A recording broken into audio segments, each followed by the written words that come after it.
तो हेलो दोस्तों, स्वागत है आप सभी को आपके अपने यूट्यूब चैनल GKGS रिवीजन पर। आज के वीडियो में क्लास 6 ज्योग्राफी के चैप्टर 7 से संबंधित क्वेश्चन आंसर करेंगे। तो चलिए बिना देर किए आज क्लास शुरू करते हैं। भारतीय संस्कृति के विभिन्न पहलुओं को दर्शाने वाली शाखाएँ किससे जुड़ी हुई है? एक सामान्य तने से, विदेशी परंपराओं से, अलग अलग स्वतंत्र वृक्षों से, केवल आधुनिक दर्शन से। इसका राइट आंसर है ऑप्शन ए, एक सामान्य तने से। भारतीय संस्कृति की अनेक शाखाएं जैसे कला, साहित्य,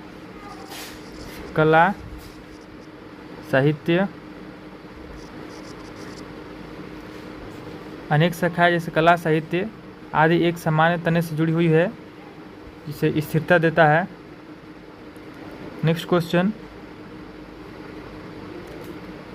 पुरातत्व विज्ञानियों और विद्वानों के अनुसार भारतीय संस्कृति की कुछ जड़ें किस प्राचीन सभ्यता की ओर जाती है?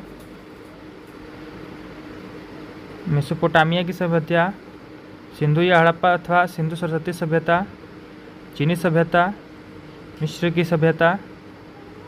इसका राइट आंसर है ऑप्शन बी, सिंधु या हड़प्पा अथवा सिंधु सरस्वती सभ्यता।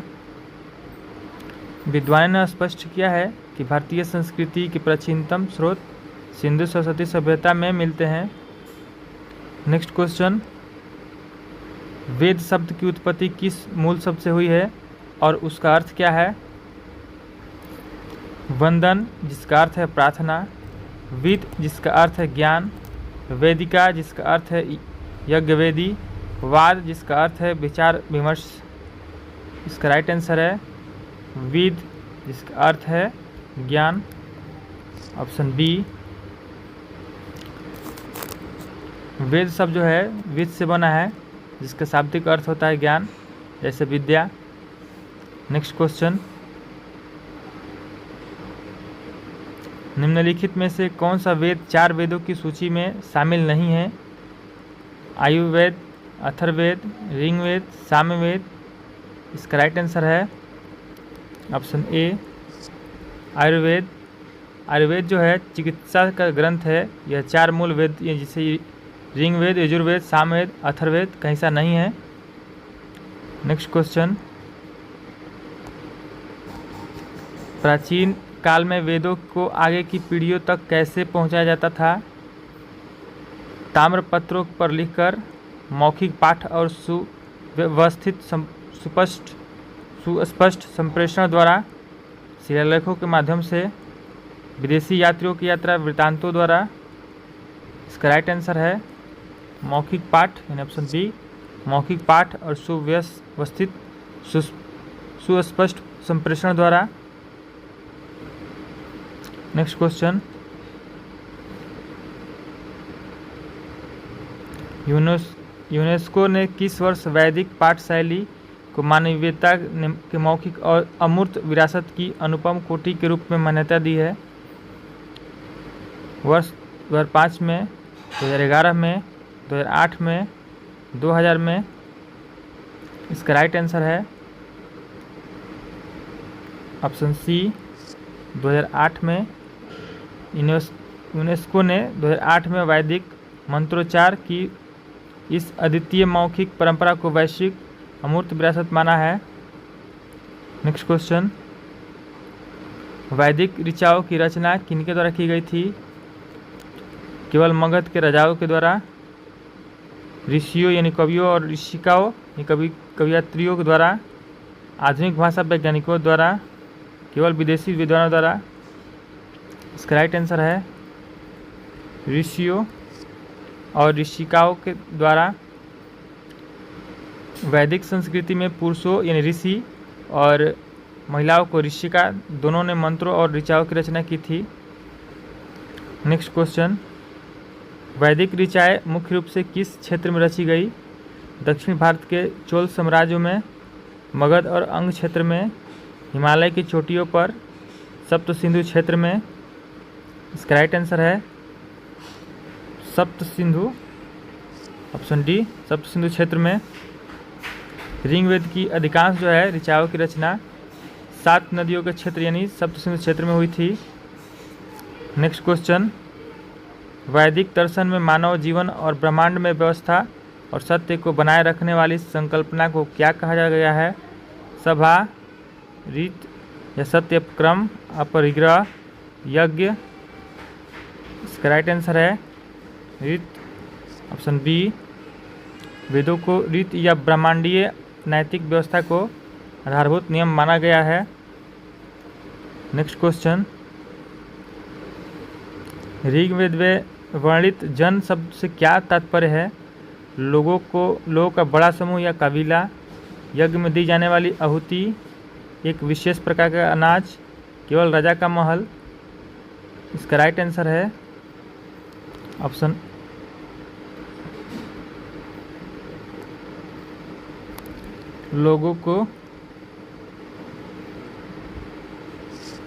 ऑप्शन ए, लोगों का बड़ा समूह या कबीला। वैदिक समाज जो है विभिन्न जनों को संगठित करता था, जो लोगों या परिवारों का एक बड़ा समूह होता था। नेक्स्ट क्वेश्चन, ऋग्वेद में भरत, पुरु, कुरु, यदु आदि नामों का उल्लेख किस संदर्भ में मिलता है? विभिन्न प्रकार के वस्त्र, यज्ञ के देवताओं के नाम, नदियों के प्राचीन नाम, वैदिक समाज के विभिन्न जन लोगों के समूह। इसका राइट आंसर है ऑप्शन डी, वैदिक समाज के विभिन्न जन लोगों के समूह। ऋग्वेद में 30 से अधिक जनों की सूची है, जिनमें भरत, पुरु, कुरु और यदु प्रमुख थे। नेक्स्ट क्वेश्चन, वैदिक ग्रंथों में प्रयुक्त सभा और समिति शब्द किसे इंगित करते हैं? सामूहिकता या सामूहिक संस्थाओं को, अकेले राजा के व्यक्तिगत निर्णय को, युद्ध कला के नियमों को, पुजारियों के गुप्त अनुष्ठानों को। इसका राइट आंसर है ऑप्शन ए, सामूहिकता या सामूहिक संस्थाओं को। सभा और समिति लोकतांत्रिक या सामूहिक निर्णय लेने वाली संस्था थी जो राजा को सलाह देती थी। नेक्स्ट क्वेश्चन, उपनिषद में किन नई संकल्पनाओं का मुख्य रूप से विकास दिखाई देता है? नए वस्त्र, नए अस्त्र शस्त्र बनाने की तकनीक, पुनर्जन्म और कर्म का सिद्धांत, विदेशी व्यापार के मार्ग, केवल पशुपालन की विधियाँ। इसका राइट आंसर है ऑप्शन बी, पूर्व जन्म और कर्म का सिद्धांत। उपनिषदों में मनुष्य के कार्यों यानी कर्म और कर्म फल और बार बार जन्म लेने यानी पूर्व जन्म पर गहन चर्चा की गई थी। नेक्स्ट क्वेश्चन, किस दर्शन को सामान्यतः वेदांत के नाम से भी जाना जाता है और जो सब कुछ एक ही दैवी तत्व ब्रह्मा से निर्मित मानता है? बौद्ध दर्शन, चार्वाक दर्शन, जैन दर्शन, उपनिषदों पर आधारित वैदिक दर्शन। इसका राइट आंसर है उपनिषदों पर आधारित वैदिक दर्शन। वेदों के अंतिम भाग जो है होने के कारण उपनिषदों के दर्शन को वेदांत इन वेदों का अंत कहा जाता है। नेक्स्ट क्वेश्चन, उपनिषदों में वर्णित आत्मन यानी आत्मा का संबंध किससे बताया गया है? यह एक भौतिक तत्व है जिसे आंखों से देखा जा सकता है। यह केवल राजाओं के शरीर में होता है। इसका ब्रह्मांड से कोई संबंध नहीं है। यह प्रत्येक जीव में निवास करता है और ब्रह्मा का एक ही स्वरूप है। इसका राइट आंसर है यह प्रत्येक जीव में निवास करता है और ब्रह्मा का एक ही स्वरूप है, ऑप्शन डी। नेक्स्ट क्वेश्चन,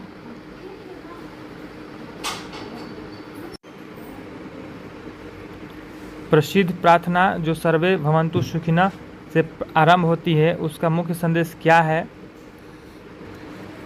सभी जीव सुखी रहे और रोग तथा दुख से मुक्त हो, केवल एक विशेष जन या कबीले की समृद्धि, केवल युद्ध में विजय प्राप्त करना, भौतिक धन दौलत को तिजोरियों में इकट्ठा करना। इसका राइट आंसर है सभी जीव सुखी रहे और रोग तथा दुख से मुक्त हो, ऑप्शन ए। यह भारतीय संस्कृति की उदारता को दर्शाती है जिसमें संसार के सभी प्राणियों के सुख और आरोग्य की कामना है। नेक्स्ट क्वेश्चन, ऋषि उदालक अरुणि ने अपने पुत्र श्वेतकेतु को ब्रह्मा का सर्वव्यापी स्वरूप समझाने के लिए किस पौधे या वृक्ष के बीज का उदाहरण दिया है? पीपल के वृक्ष का, तुलसी के पौधे का। बरगद के वृक्ष का, फल और बीज का, आम के पौधे का। इसका राइट आंसर है ऑप्शन सी, बरगद के वृक्ष का और फल और बीज का। नेक्स्ट क्वेश्चन, कठोपनिषद की प्रसिद्ध कथा में नचिकेता ने किस देवता से ज्ञान और अपनी शंकाओं के समाधान के लिए प्रश्न पूछे थे? वरुण देव से, यम से, अग्निदेव से, इंद्रदेव से। इसका राइट आंसर है यम, ऑप्शन बी, यम यानी मृत्यु के देवता से। क्रोध में आकर पिता ने नचिकेता को यम को अर्पित किया था, जहाँ नचिकेता ने यमराज से आत्मज्ञान का वरदान मांगा था।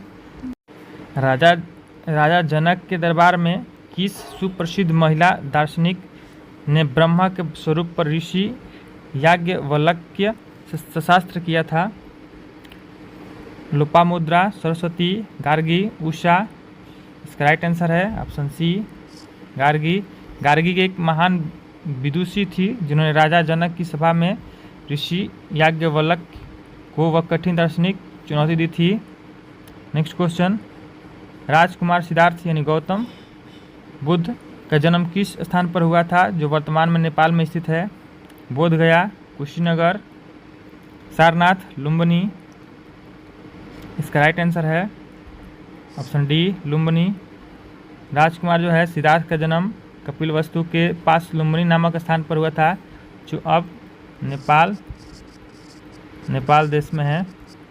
नेक्स्ट क्वेश्चन, सिद्धार्थ गौतम ने किस आयु में मानव जीवन के दुखों को देखकर राजसी जीवन का त्याग करने का निर्णय लिया है? 20 वर्ष की आयु में, 35 वर्ष की आयु में, 12 वर्ष की आयु में, 29 वर्ष की आयु में। इसका राइट आंसर है ऑप्शन डी, 29 वर्ष की आयु में। नेक्स्ट क्वेश्चन, गौतम बुद्ध को किस वृक्ष के नीचे कई दिनों तक ध्यान लगाने के बाद ज्ञान प्राप्त हुआ? नीम का वृक्ष, साल का वृक्ष, पीपल का वृक्ष, बरगद का वृक्ष। इसका राइट आंसर है ऑप्शन सी, पीपल का वृक्ष।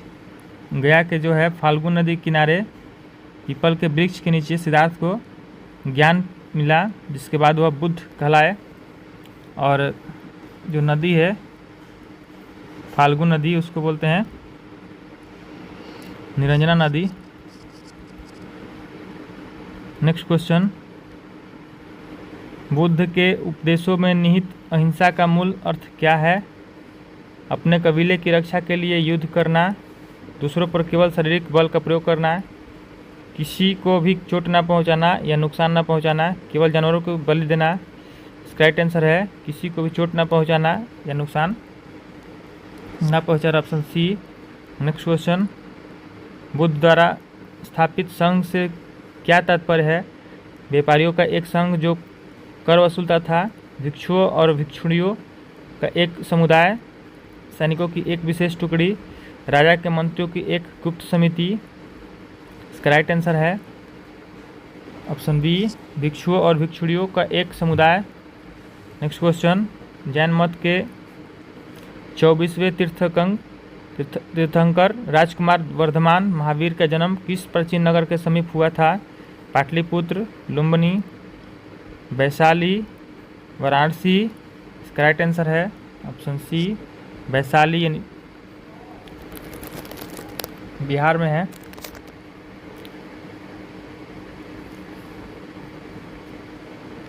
नेक्स्ट क्वेश्चन,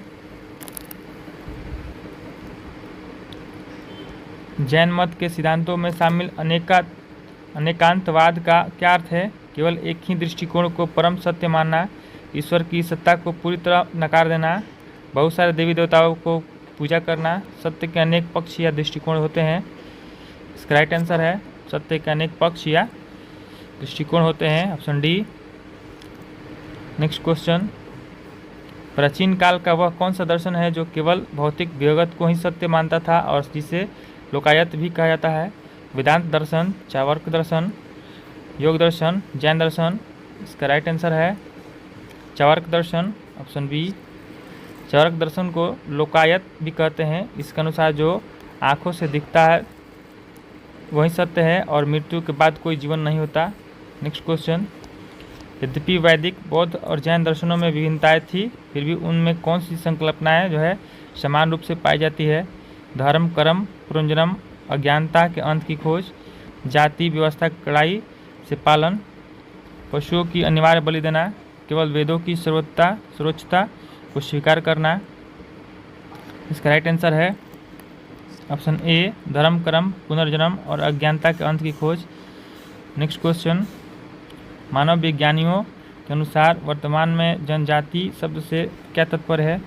शहरी क्षेत्रों में रहने वाले बड़े व्यापारी, ऐसे परिवार या वंश जो सामान्य उत्पत्ति, संस्कृति, भाषा साझा करते हैं और समुदाय में रहते हैं, केवल राजा के अंगरक्षक। इसका राइट आंसर है ऐसे परिवार ये वंश जो सामान्य उत्पत्ति, संस्कृति, भाषा साझा करते हैं और समुदाय में रहते हैं। Next question,